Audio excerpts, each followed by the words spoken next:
guzti hori. Gaurko agerraldi honetan hasiko dugu, ni Peio Otxandiano programa zuzendariak eta ni neuko nintzoleaga udalgintzako arduradunak agerraldi hau egingo dugu, bai Glasgowko goi-bileraren balorazio bat egiteko, baita ere Eusko Jaurlaritzak abian duen lurralde antolamendu legearen aldaketaren inguruko balorazio bat egiteko. Beraz, luzapen gabe hasiko gara.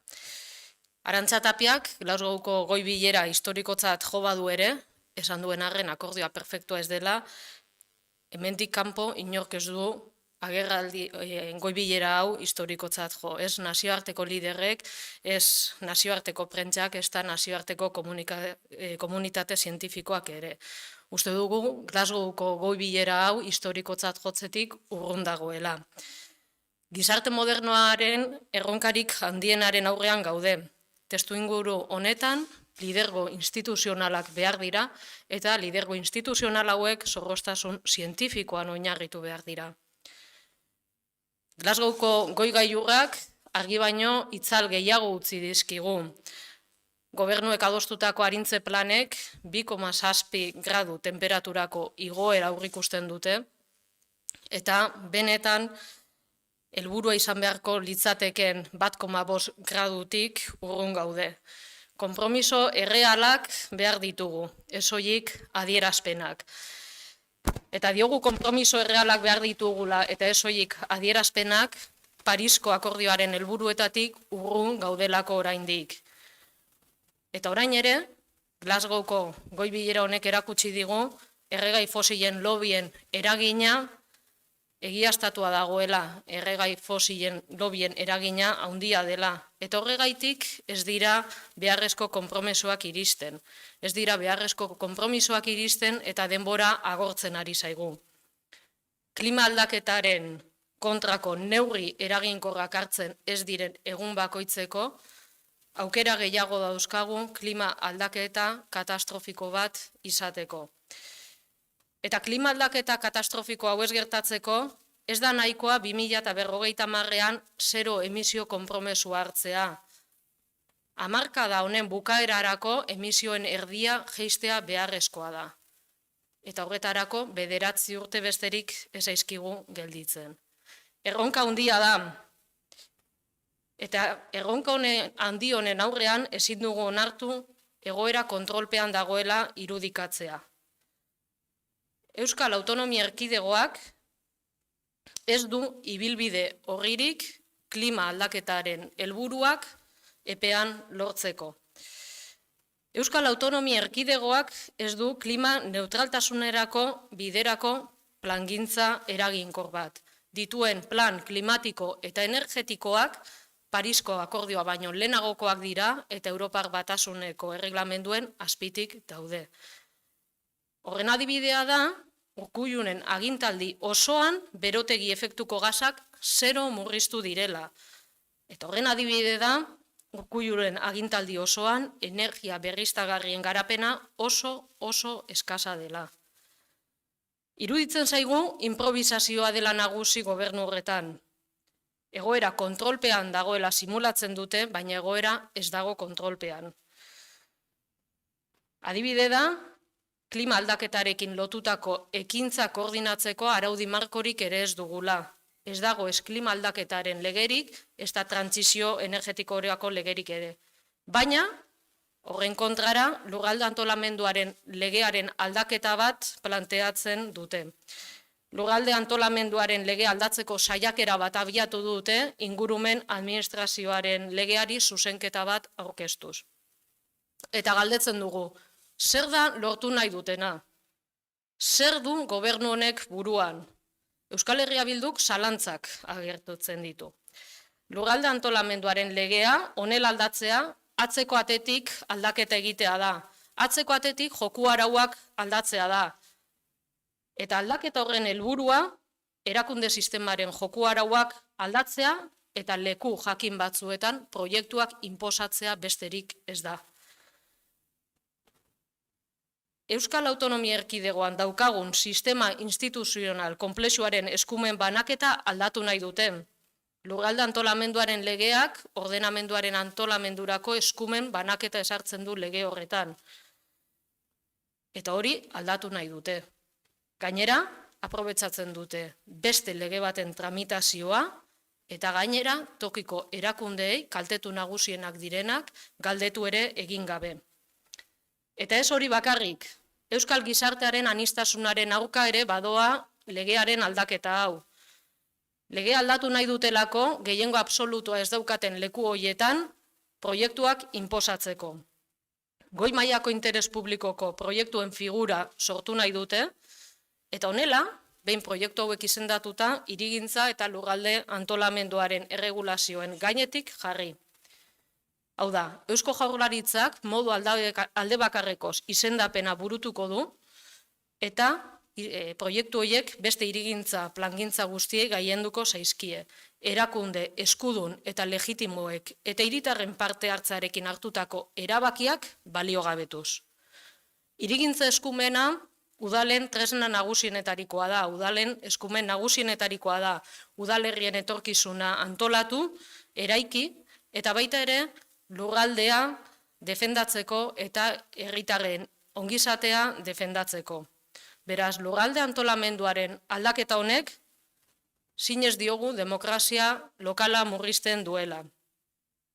Klima neutraltasunaren prozesua prozesu konplexua da eta oso prozesu konplexua izango da. Erabaki handiak hartu beharko ditugu, baina erabaki hauek ezingo ditugu alde bakarreko moduan, modu autoritarioan eta modu vertikalean hartu, herritarrak alde batera utziz.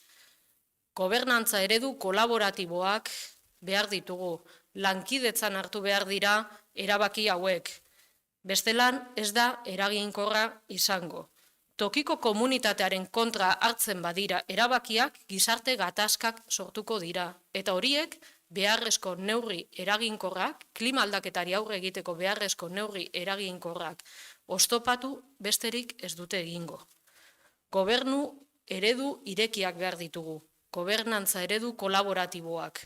Eta horregatik, kasu honetan eskatzen diogu, EAJ eta PSE-ri lurralde antolamenduaren legearen modifikazioa, ingurumen administrazioaren legeari aurkeztu dio 71. emendakina kendu dezala, baztertu dezala, eta ireki dezala udalekin eta herritarrekin bat egingo duen gobernantza eredu kolaboratiboa.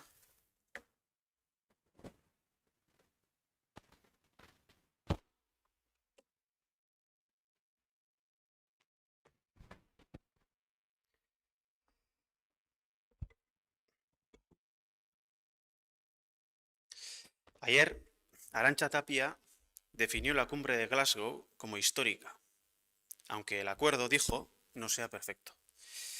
Nadie debería lanzar mensajes triunfalistas en esta situación, y afortunadamente nadie lo hace fuera de aquí, ni los líderes internacionales, ni la prensa internacional, y mucho menos la comunidad científica internacional, porque la cumbre de Glasgow queda lejos de poder catalogarse como histórica. Estamos frente al mayor reto que han afrontado jamás las sociedades modernas. Y en un contexto así, el liderazgo institucional se ha de basar en el rigor científico. La siguiente generación juzgará nuestra diligencia en un contexto histórico determinante como es este. La realidad es que la cumbre de Glasgow deja más sombras que luces. La suma de los planes de mitigación nos deja en un aumento de temperaturas de 2,7 grados centígrados muy lejos del ansiado 1,5 grados, aunque el documento insista en ese objetivo. Cuando la ventana de oportunidad se cierra, no cuentan las declaraciones, sino los compromisos reales. La suma de los planes de mitigación de los gobiernos nos dejan muy lejos de los objetivos del Acuerdo de París. Se ha constatado, una vez más, en Glasgow, la enorme influencia del lobby de los combustibles fósiles, que acaba al final imponiendo sus tesis. Por lo que los compromisos necesarios no llegan y el tiempo se agota. Cada día que pasa, la posibilidad de un cambio climático drástico es más real. Y para evitarlo, no es suficiente con comprometerse con emisiones netas cero para 2050, sino que hace falta una planificación que comprenda la reducción de la mitad de las emisiones de aquí a final de década. Quedan 9 años. Esto es un reto de dimensiones colosales y lo peor que se puede hacer en estas circunstancias es simular que la situación está bajo control, cuando en realidad en la comunidad autónoma vasca no existe hoja de ruta alguna para alcanzar los objetivos climáticos en los plazos requeridos. Porque la verdad es que la comunidad autónoma vasca no cuenta con una planificación congruente para hacer el camino hacia la neutralidad climática. Los planes climáticos y energéticos vigentes son anteriores al Acuerdo de París. La ambición climática que plantean queda muy por debajo de los reglamentos de la Unión Europea, que son de aplicación directa. Ha habido casi cero reducción de los gases de efecto invernadero durante el mandato de Urkullu. Y llegamos con un desarrollo de energías renovables absolutamente deficiente, fruto de apuestas estratégicas erróneas en el pasado reciente. Reina la improvisación y la política de fuegos de artificio, tratando de simular que la situación está bajo control, cuando en realidad no lo está.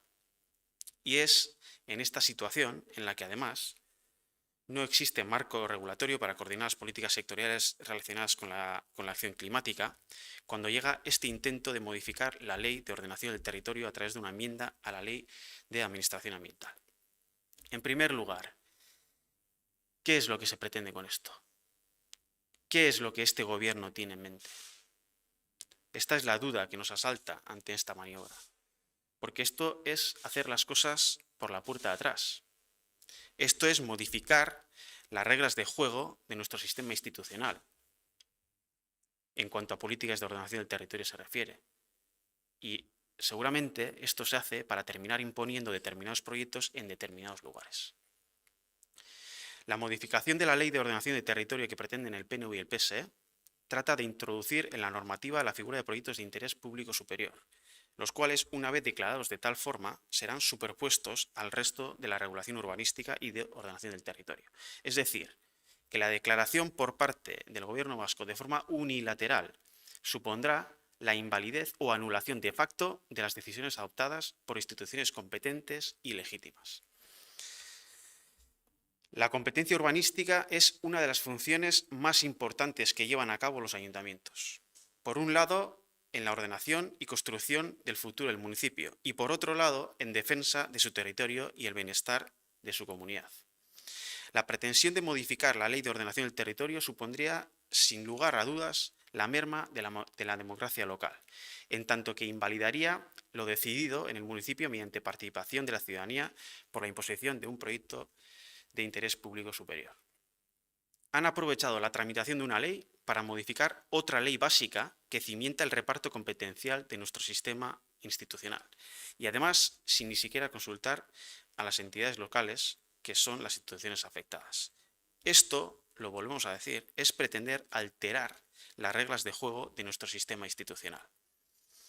En segundo lugar, esto atenta contra la pluralidad política de la sociedad vasca, ya que lo que se pretende es imponer infraestructuras allá donde no existe mayoría absoluta de los partidos del gobierno. Porque esto es para eso. Esto es pretender alterar las reglas de juego de nuestro sistema institucional para imponer una mayoría política allá donde no se tiene. Y si alguien está pensando en gestionar un proceso tan complejo como es la transición hacia la neutralidad climática, en el cual nos va a obligar a tomar grandes decisiones que van a tener una repercusión notable en nuestro territorio, de manera vertical, con el ordeno y mando, al margen de la opinión de la ciudadanía, se equivoca de plano. Esto es diametralmente opuesto a la gobernanza colaborativa. El reto climático es a la vez un reto democrático que nos obliga a profundizar en modelos de gobernanza cooperativos y huir de lógicas autoritarias. En tercer lugar, pero es que además no va a resultar eficaz, porque si de lo que se trata es de imponer infraestructuras en contra del criterio de las instituciones locales que representan precisamente la voluntad democrática de las comunidades locales, eso nos conduce inevitablemente a un escenario de conflictividad social que va a lastrar y retrasar la implementación de las acciones climáticas. Por todo ello, pedimos al PNV y al PSE que rectifiquen, que retiren la enmienda 61 a la Ley de Administración Ambiental y que no dejen de lado a los ayuntamientos y a la ciudadanía.